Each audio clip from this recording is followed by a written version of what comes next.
Emmanuel Macron tarde à prendre la parole, le président de la République devrait prochainement faire une annonce déplaisante.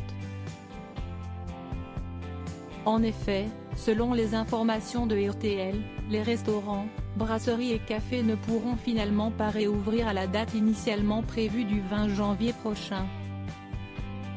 L'annonce devrait se faire dans les prochains jours.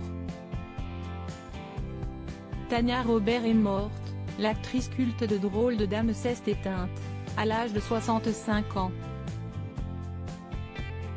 L'actrice se serait effondrée à son domicile la veille de Noël alors qu'elle venait de rentrer d'une promenade avec ses chiens. Transportée d'urgence à l'hôpital, elle a été placée sous assistance. Son agent a précisé que sa mort n'était pas liée au Covid-19.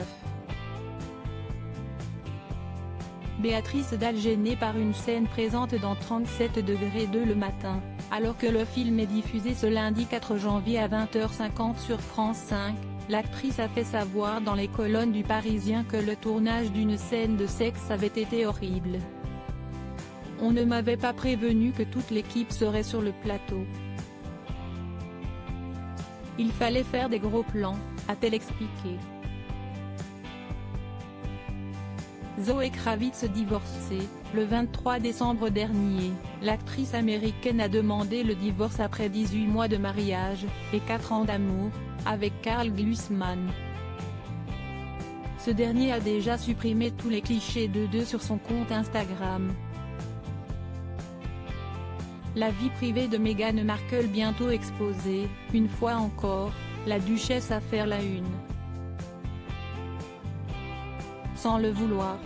En effet, Samantha, sa demi-sœur, s'apprête à sortir un livre qui s'annonce explosif. Geri Halliwell en deuil, la chanteuse a perdu son compagnon à 4 pattes. Le chien, un Spitz nain, a accompagné l'ex-Spice Girls pendant 18 ans. Ce dernier était prénommé Daddy. Il me tenait compagnie quand je me sentais seule. Il était mon bébé avant que je n'aille Bluebell. Après 18 ans, il est allé au paradis des chiens. Repose en paix, nous t'aimons, a-t-elle écrit sur Instagram, en légende de plusieurs clichés de l'animal. Louise Monod maman, l'actrice de 39 ans a partagé une photo d'elle et sa fille, Selma, née de son union avec Samir Boitard. Elle en a profité pour souhaiter une bonne année à ses abonnés. Mort de Delphine Jubilard, le propriétaire du fourgon suspect s'est exprimé. En effet, ce dernier, qui avait stationné durant quelques semaines à Cagnac-les-Mines a parlé. Comme l'indique 100% Radio, il a affirmé qu'il n'était pas impliqué dans la disparition de l'infirmière de 33 ans et qu'il espérait qu'elle soit retrouvée saine et sauve.